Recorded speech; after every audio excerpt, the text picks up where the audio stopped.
Bon, ici, vous pouvez voir que un inch, je vais montrer ce que c'est que le PSI. Le PSI, l'unité, bon, utilisée par l'Empire britannique impérial, hein, et aussi par United States Customary, voilà, pas comment est-ce qu'on appelle ça, mais en fait, soit par les Américains ou soit par l'Empire impérial britannique. Ils utilisaient en fait le inch, hein, qui n'est pas le système international. Et si on veut ramener au système international, ben, un inch c'est 2,54 cm. Ce qui fait 25,4 mm. Voilà un inch. Alors le pound c'est le symbole LBF. Donc un pound c'est 0,45359 237 kg. Voilà. Mais ça c'est le pound mass. Donc c'est au niveau de la masse. Maintenant, voilà. Et le PSI, c'est le pound per square inch. Voilà. Qui vaut 6895 newtons par centimètre carré. Bon, je vais calculer ceci. Hein. On va regarder.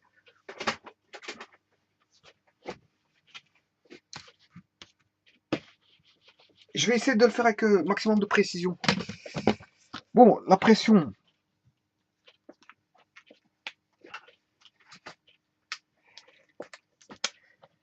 La pression, c'est une force par unité de surface, donc c'est une masse fois une gravitation, tous par unité de surface. La masse, un pound, je vais considérer que j'ai un pound per square inch. Bon, square inch, c'est les inch au carré, c'est tout simplement ça, hein, square inch. Par, ça veut dire si on a une division, par per square inch, c'est-à-dire inch carré. Ben, on va essayer d'appliquer ceci. Un pound en fonction de ceci. Un pound, c'est une masse de combien? On vient de le voir. 0,453. Je vais essayer d'aller le plus loin possible. On va regarder si ça donne bien 6800 et des. 0,453, 59, 237.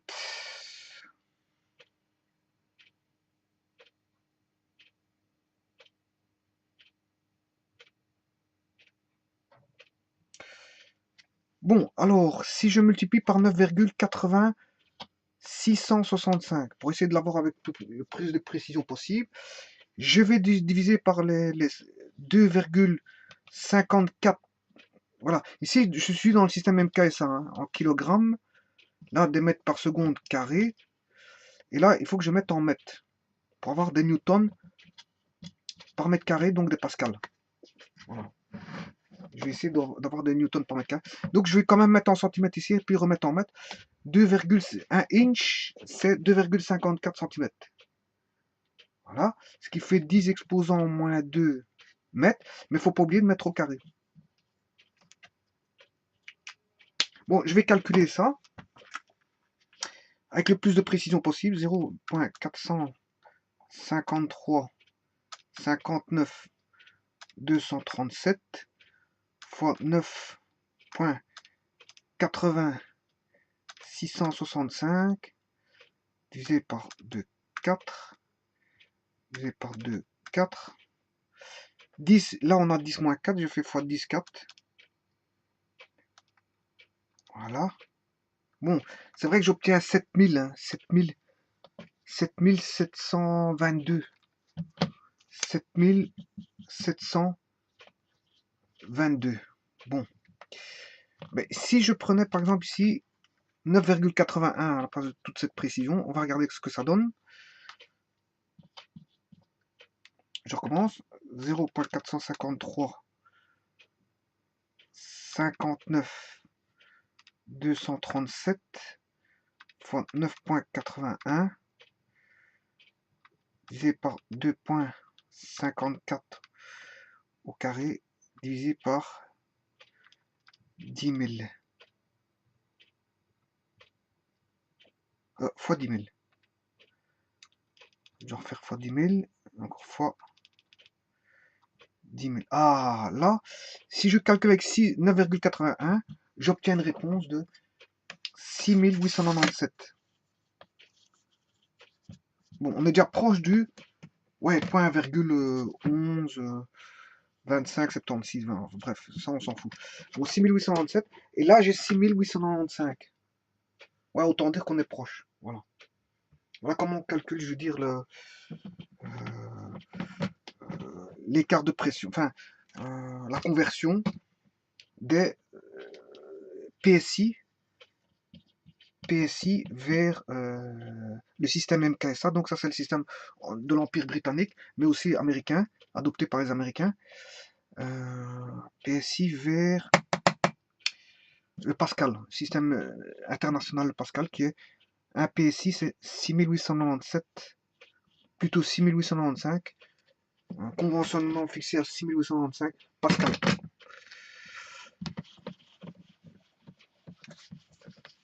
Voilà. Voilà comment on le calcule. Bon. Voilà. Bon, la pression atmosphérique, elle fait 101 325 pascal. Voilà. Sachant qu'un PSI, c'est 6825 pascal. J'ai combien de pascal là-dedans? Donc ça, c'est la pression atmosphérique. Hein. Si je fais 101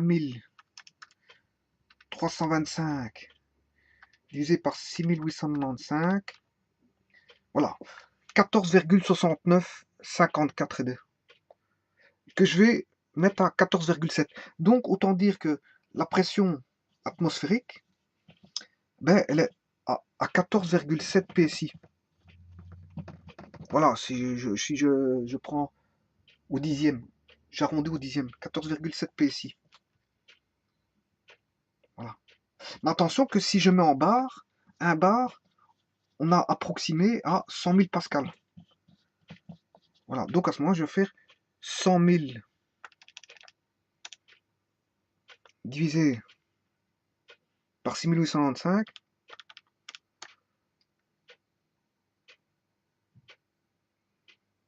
Un bar, c'est 14,5.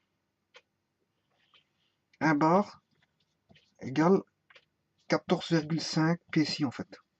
Bon, on est proche, hein, 14,5, 14,7, on n'est pas loin.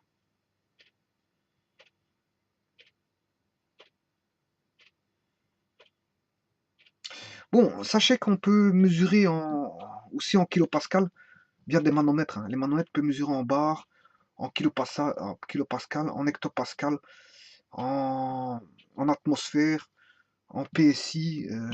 Voilà. Bien sûr, si on a des manomètres, je veux dire, qui ne sont pas aiguilles, parce que ici, je suis en train de parler des manomètres à aiguilles, mais si on a des manomètres de hauteur de pression, là, on peut mesurer la hauteur, soit en atmosphère, en hauteur en millimètres de mercure, hein, en millimètres de colonne d'eau, en millimètres, enfin, on peut mettre toutes sortes d'unités qu'on veut, enfin, pas mal de sortes d'unités qu'on veut. Mais attention qu'ici, c'est la pression. Quand je parle de pression atmosphérique, enfin, quand je parle de pression ici par rapport à un manomètre, attention qu'il existe des manomètres qui vont mesurer par rapport à la pression atmosphérique et par rapport à la pression tout court. Bon, si c'est par rapport à la pression atmosphérique, il faut rajouter la pression atmosphérique, bien sûr. Si c'est par rapport au vide, ben, on a directement une lecture directe, hein, c'est pas par rapport à la pression atmosphérique.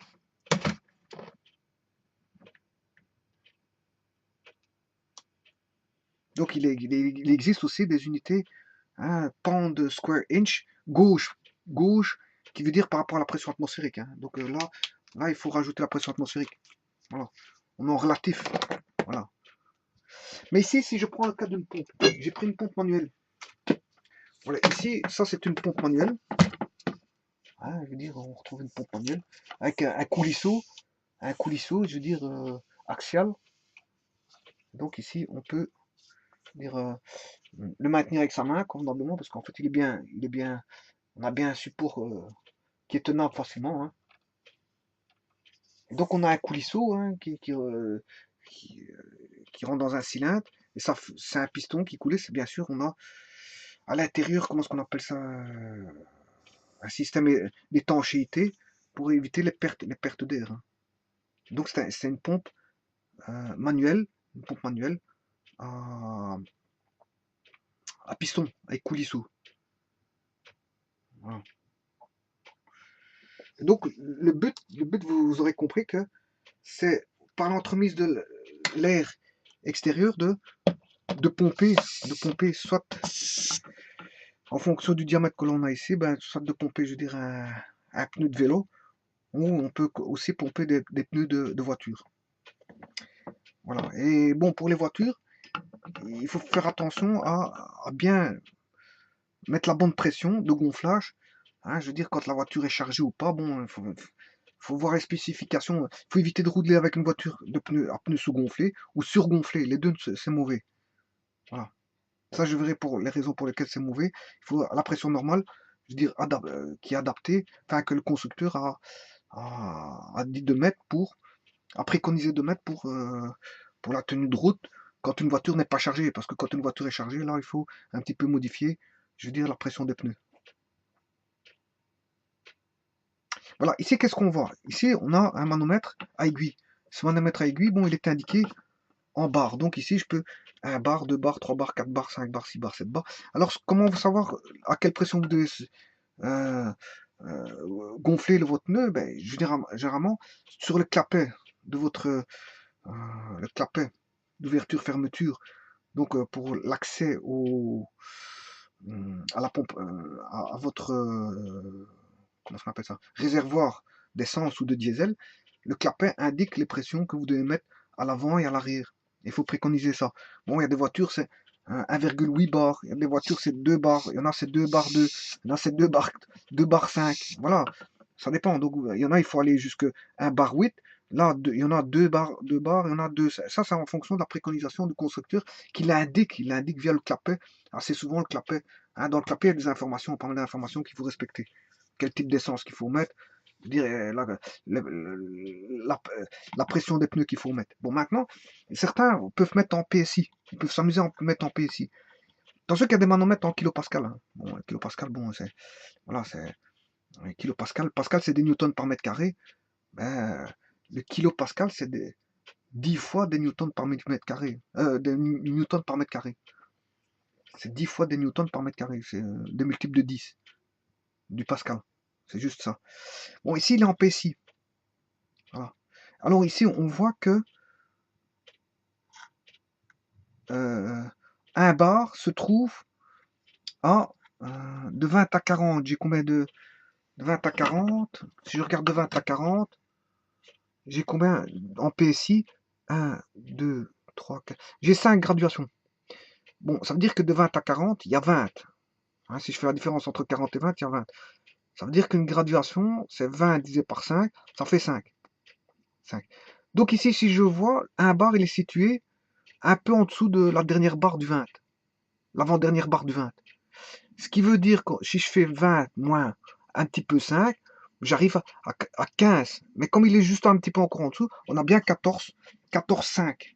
C'est bien les 14,5 qu'on a ici. Donc 2 bars, ce sera, on va dire, 29.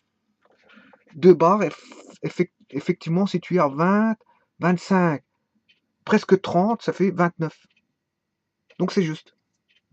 Si je prends 3 fois 14, 5,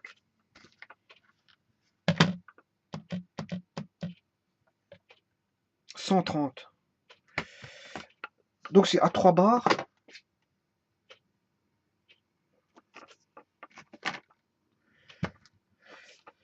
Donc ici, on a bien 14,5.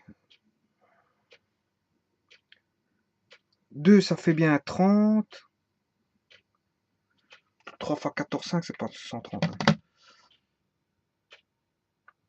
14,5 fois 3. 43,5, hein, il me semble bien.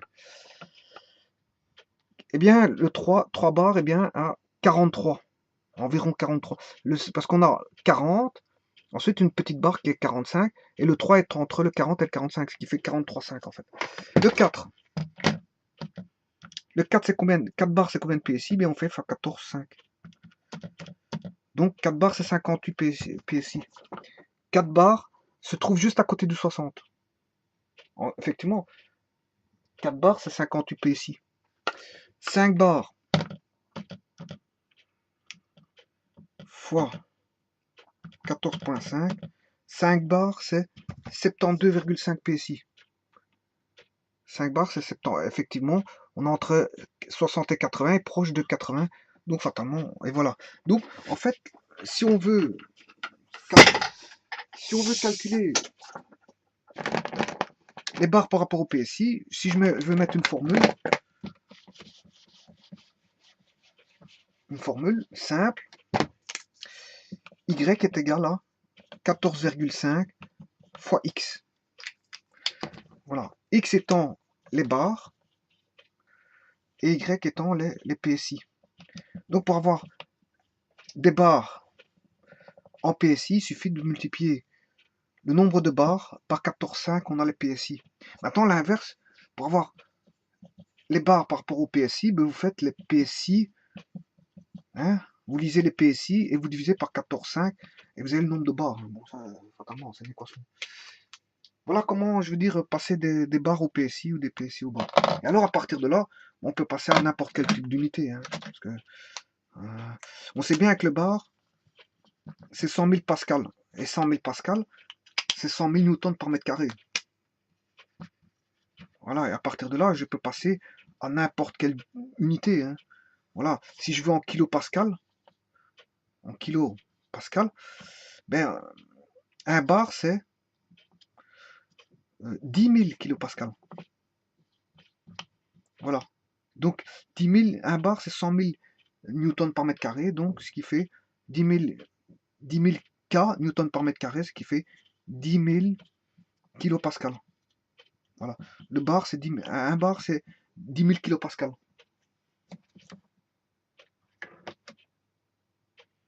Mais un bar, c'est aussi 1000 hectopascal. Voilà. 10 000, je ne me trompe pas là. 10 000 fois 10, ça fait bien 100 000. 100 000. 10 000 fois 10, ça fait bien 100 000. Et 1000 fois 100, ça fait bien 100 000. C'est juste. Donc un bar, c'est aussi 1000 hectopascal. Voilà.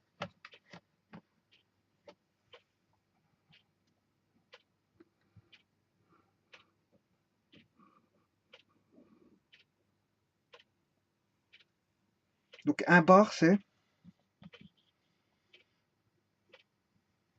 Je vais le marquer un peu plus haut pour avoir de la place, parce que c'est vrai que... Donc je vais résumer. Hein. Le PSI, c'est 14,5 fois le nombre de barres. Si je lis 2 barres, je fais fois 14,5, j'ai le nombre de PSI. Si je veux les PSI, les barres, pardon, si je veux les barres, X en barres, je lis l'échelle des PSI, je divise par 14,5 et je le rends en barres.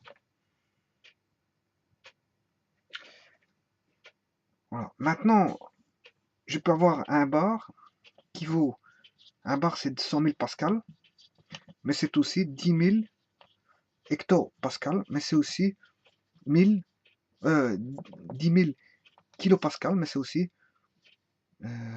1000 hectopascal.